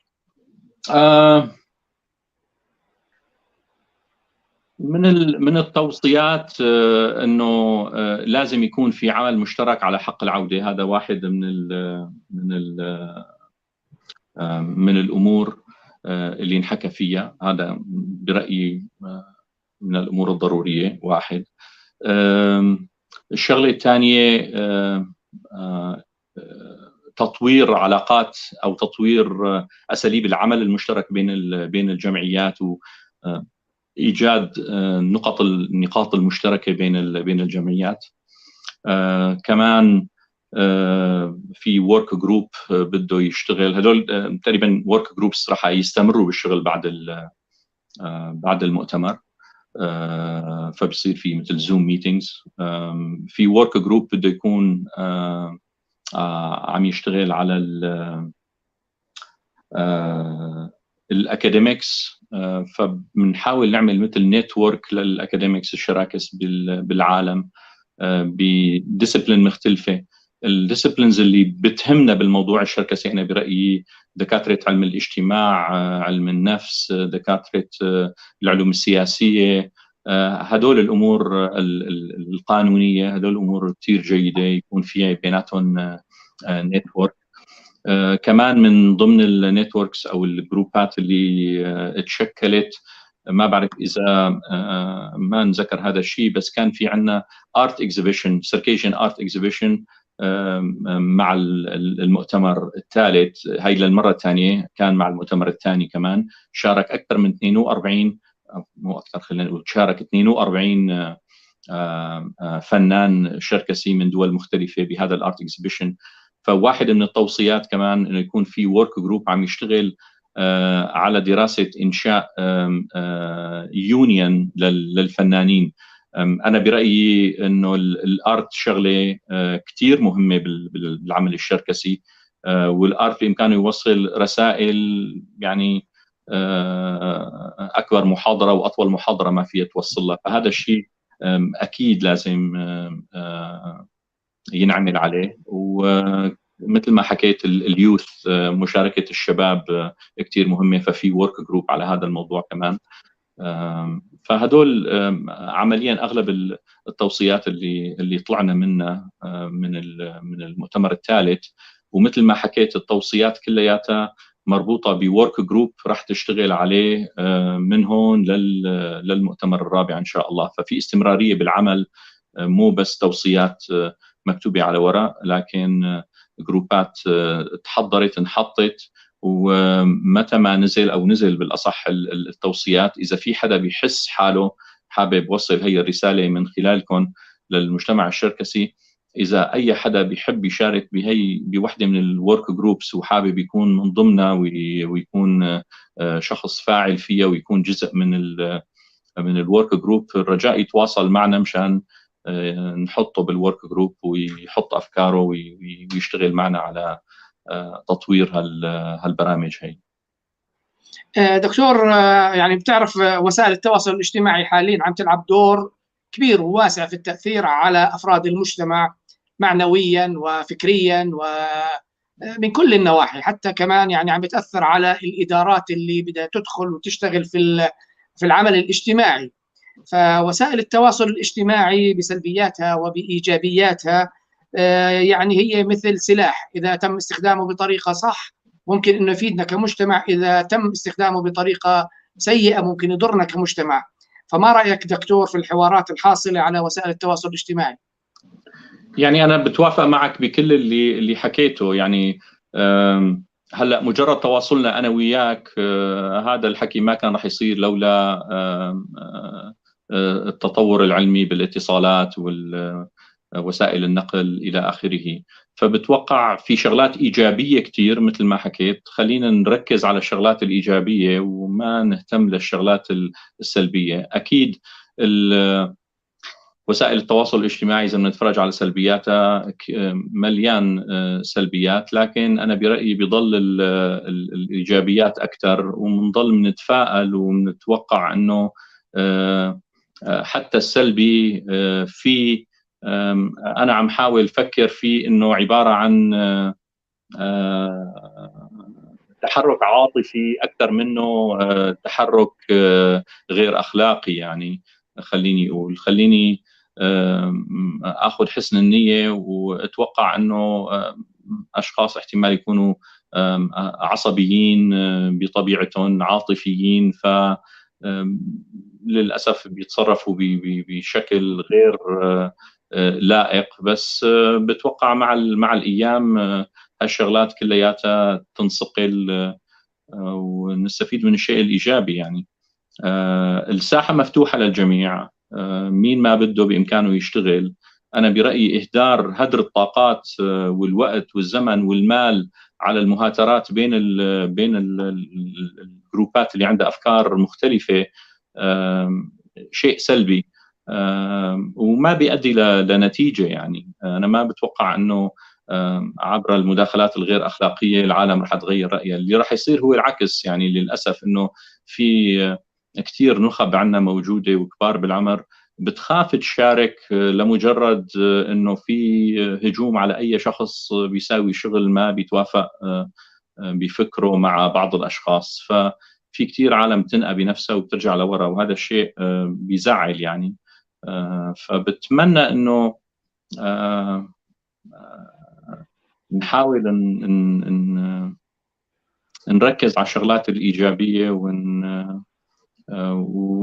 بس يعني نتجاهل الشغلات السلبيه. فمن خلالكم هون بحاول وجه رساله للنخب، للاكاديميين، للمفكرين، للناس اللي بيهمهم الموضوع الشركسي والشأن الشركسي، انه ما تخاف من السلبيات اللي موجوده بالتواصل الاجتماعي، وتحاول تشتغل، ومثل ما عم يصير معنا بيصير معهم يعني. تجاهل الموضوع وان شاء الله نستفيد من خبراتهم يعني. دكتور، يعني بما أنه حكينا تطرقنا لوسائل التواصل الاجتماعي، لفت انتباهي ملاحظة من إحدى السيدات، وجهة نظرها كانت فيما يتعلق في المسألة تبعت النائب الأوكراني والفيديو تبعه اللي كان بده ينحط، وتم رفض الفيديو بعرضه على المؤتمر، يعني ضمن المؤتمر. فهي وجهة نظرها بأنه بتحكي بأنه التوافق مع أوكرانيا هو دعاية مجانية، فلماذا لم يستغلها مسؤولين المؤتمر؟ هل الفرص اللي بتيجي هي فرص بتيجي مرة، ولا بد من أنه الواحد يستغلها بشكل يعني يستغل الظروف الموجودة وياخذ قرار بشكل سريع؟ هل الأمور هكذا كان لازم تصير؟ لا، فرصة وضاعت؟ أنا لا أعتقد يعني إذا كانت فرصة وضاعت معناتها ما كانت فرصة بالأصل يعني. أولا المؤتمر واضح من بدايته وله برنامج، وتم تداول فكرة أنه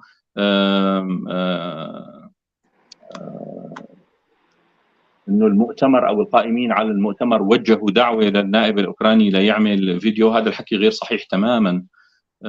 في اليوم الثالث للمؤتمر، اليوم الاخير، طبعا اليوم الرابع كان نص يوم عباره عن نقاشات، لكن اليوم الثالث هو كان اليوم الاخير للمؤتمر. تفاجأنا بوجود شخص عم يحاول يضغط ليطلع فيديو، لنحط فيديو عن أوكرانيا وعن موافقة أوكرانيا، أو مو موافقة أوكرانيا، إنه في أحد النواب بده يطرح مشروع إقرار الجنوسايد الشركسي بأوكرانيا. هذا الحكي ما كان موجود من ضمن البرنامج، والبرنامج تبع المؤتمر ما له برنامج سياسي. ومثل ما حكينا من الأول، سواء المنظمة أو المنظمين للمؤتمر، لأنه السي ار او هو أحد المنظمين وليس المنظم الوحيد يعني، حبوا يشوفوا الفيديو لحتى يشوف شو فيه الفيديو. والفيديو بتوقع العالم كلياته شافته. الفيديو صحيح بيحتوي على تحية بالأول للموجودين بالمؤتمر، وبيحتوي كمان على شعور بالتضامن ومشروع إقرار أو مناقشة، خليني أقول ما له إقرار هون، عبارة عن مشروع مناقشة الجنوسايد الشركسي بالبرلمان الأوكراني. بس الفيديو ما عم يحكي وما عم يقرن انه اذا المؤتمرين او اللي موجودين بالمؤتمر ما ورجوا الفيديو معناتها ما راح يتم مناقشه الجنوسايد. هذا شيء سيء اذا كان هذا الحكي صحيح. للاسف الفيديو بينهي بعدين بدعوه للقتال المشترك او انهاء الامبراطوريه الروسيه الى اخره. فاللي موجود بالفيديو غير مقبول نهائيا. يعني دول اوروبيه وامريكا ما عندها استعداد لحتى تطلع برا وتعمل اعلان حرب على روسيا، لحتى احنا مؤتمر يطلع ويعمل اعلان حرب على روسيا، واحنا ما عندنا ايمان بالحرب to begin with يعني. فهذا الحكي جملة وتفصيلا مرفوض. فالمنظمين قرروا عدم نشر الفيديو. بعدين حابب أعلق على الحكي إنه هذا كان دعايه مجانيه.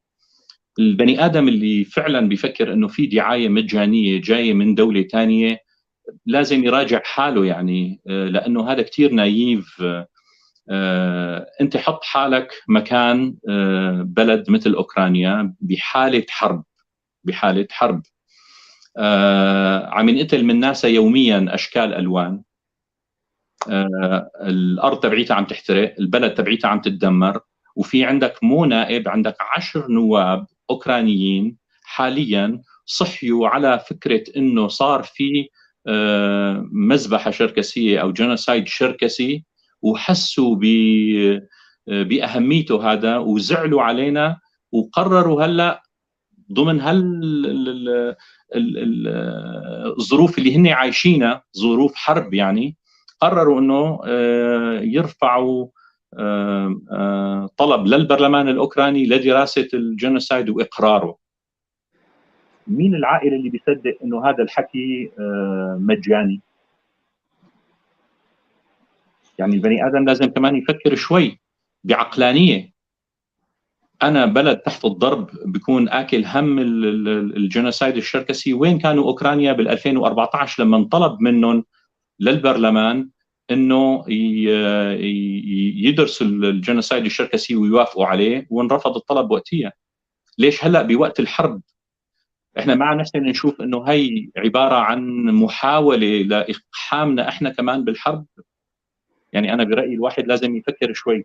دعايه مجانيه، هذا الحكي عباره عن حكي ساذج جدا كمان. فالبني ادم لازم يشوف يوزن الامور، ما يشتغل بس بالعاطفه. يعني انا كمان بتمنى انه كل دول العالم تعترف بالجنوسايد الشركسي، وفيني اقول لك لو اعترفوا دول العالم كلها بالجنوسايد الشركسي، اللي بيهمني اكثر من هدول هو روسيا. اللي بيهم الهنود او السكان الاصليين بكندا وبامريكا انه يعترف بالجنوسايد تبعهم، ما بيهمهم انه كينيا تعترف فيه، ولا بيهمهم روسيا تعترف فيه، ولا بيهمهم المانيا تعترف فيه، بيهمهم كندا تعترف فيه، بيهمهم امريكا تعترف فيه، لانه بالنهايه الحل موجود بكندا والحل موجود بامريكا بالنسبه للابوريجينالز هون. وبالنسبه لنا نفس الشيء، الطرف الثاني اللي بدنا نتعامل معه هو روسيا. واذا بدنا نحاول نقنع حدا انه يعترف بالجنوسايد الشركسي، هو روسيا اكثر من اي دوله ثانيه. ولا يعني منطقيا انا بتمنى كل دول العالم تعترف فيه، بس برايي انا الاهم هو روسيا بنهايه الوضع. وانه يكون هذا الطرح عباره عن دعايه مجانيه، هذا طرح جدا ساذج.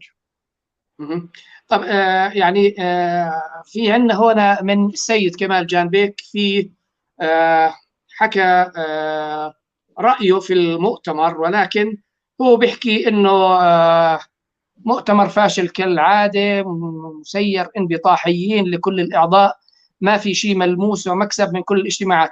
يعني هذا يعني التعليق فعليا مخالف لسياسات تلفزيون نارت اللي بيوصف الحالة ما بيناقش الحالة. احنا حبينا لو الاخ كمال حكى لنا ليش بيشوف المؤتمر فاشل، بدل ما انه فقط يعطي وصف للمؤتمر، لانه بدنا نستفيد من رايه بانه يحكي لنا وين النقاط اللي شاف فيها حاله معينه انها غير مناسبه. وبتمنى انه من خلال قناه نارت الشركسيه يصير في تبادل للحوار اكثر من تبادل اتهامات او وصف بطريقه معينه دون التفسير ليش هو شايف انه المؤتمر كان سلبي. بتمنى من الاخ كمال انه يحكي لنا عن آرائه في هذا الموضوع. دكتور عرفان، احنا تعبناك اليوم معنا، كان يفترض انه اللقاء ياخذ بحدود ساعه، ولكن الحديث كان شيق وممتع، وكثير استفدنا من المعلومات حول المنظمه الشركسيه للعائدين. في نهايه هذا اللقاء بنحب انك تحكي لنا شو رسالتكم اللي انتم حابين انه توجهوها للمجتمع الشركسي. انتم عم تتعبوا، عم تبذلوا مجهود كبير، لا شك انه في بالكم توجه معين. شو هذا التوجه اللي انتم عم تشتغلوا مشانه؟ شو الرساله للمجتمع الشركسي؟ تفضل دكتور. شكرا كثير. انا حابب قبل ما احكي رساله نهائيه حابب اتشكرك على الفرصه السعيده هي، الفرصه الحلوه انه نقعد ونحكي. فشكرا كثير لتلفزيون نارت، شكرا كثير لحضرتك على هي الفرصة لنعلق على المؤتمر وعلى المنظمة كمان. بحب أحكي كمان بالنسبة للسيد كمال، مثل ما حكيت، يعني أنا كثير بيهمني أعرف النقاط الضعف اللي شافها، فبتمنى يورجينا إياها ويحكي لنا عليها مشان نحسن نتلافاها ونتلاشاها بالمؤتمرات القادمة إن شاء الله. مثل ما حكيت إحنا عم نتعلم، وكثير بيهمنا نعرف آراء الناس مشان نحسن من أسلوبنا، نحسن من أدائنا إن شاء الله. بالنسبة للمنظمة تطلعاتها، رسالتها، المنظمة رسالتها الأساسية هي العمل المشترك، العمل المشترك لما فيه صالح الأمة الشركسية بشكل عام. المنظمة بتآمن إنه ما في فري رايد، وما في حدا بيهمه المصلحة الشركسية أكثر من الشراكس نفسهم. فعلينا الاعتماد على نفسنا، علينا الاعتماد على نفسنا إحنا لحتى نشق طريقنا، لحتى نحقق الشغلات اللي بدنا إياها. العمل المشترك هو الحل الوحيد. الحس القومي عند المجتمع الشركسي شيء ضروري إنه يتقوى. أنا بعرف إنه كتير عالم ما بتساوي الشغلة لأنه يأسة، بس لا يأس لا حياة مع اليأس. فلازم يكون في عنا أمل، لازم الواحد يعمل اللي عليه، وإن شاء الله إذا كنا إيد واحدة وحسنا نشتغل مع بعض، حطينا أفكارنا مع بعض، أنا متأكد إنه الموضوع الشركسي أكيد بيقدم، أكيد الموضوع الشركسي بيقوى. بإمكاننا نصير نحكي، مو بس نحكي، نطالب. احنا ما بدنا نستجدي، احنا بدنا نطالب بحقوقنا، والمطالبة بحقوقنا تتم عبر خارطة الطريق. لازم يكون في عنا خطة، لازم يكون في عنا استراتيجية، لازم يكون في عنا شيء مشترك كلياتنا عم نشتغل عليه. وهذا الشيء ما بيتم غير بالعمل المشترك، العمل المشترك، العمل المشترك. وطبعا الجيل الجديد الجيل ضروري يكون انتجريتد، ضروري يكون موجود معنا بكل لحظه، كل لحظه بلحظتها. يعني هذا انا برايي جدا مهم، بدونهم احنا ما فينا نكمل الطريق. دكتور عرفان الصوقار 16، شكرا جزيلا على وجودك معنا في هاي الحلقه من برنامج نار كاسة. شكرا لانك حطيتنا بالصوره عن الموضوع اللي شغل بال المجتمع خلال الأسبوعين الماضيين، موضوع المؤتمر الشركسي الثالث الدولي اللي عقد باسطنبول. إن شاء الله نلتقي معكم ونلتقي مع كافة الأخوان أصحاب الرأي وأصحاب الفعل والمجهود اللي موجود على الساحة الشركسية، اللي نسمع منهم ونتحاور معهم ونسألهم ونستفسر منهم عن التوجهات اللي بيشتغلوا فيها، ونتأكد كلنا بأنه إحنا بروح طيبة وبهدف التعاون والتضامن مع بعض. قد نختلف بالرأي، قد نختلف بالفكر، ولكن دائما نحترم آراء بعض، ودائما نتناقش ونتحاور فيما يمكن أن نصوب المسيرة. دكتور عرفان، شكرا جزيلا لحضورك اليوم.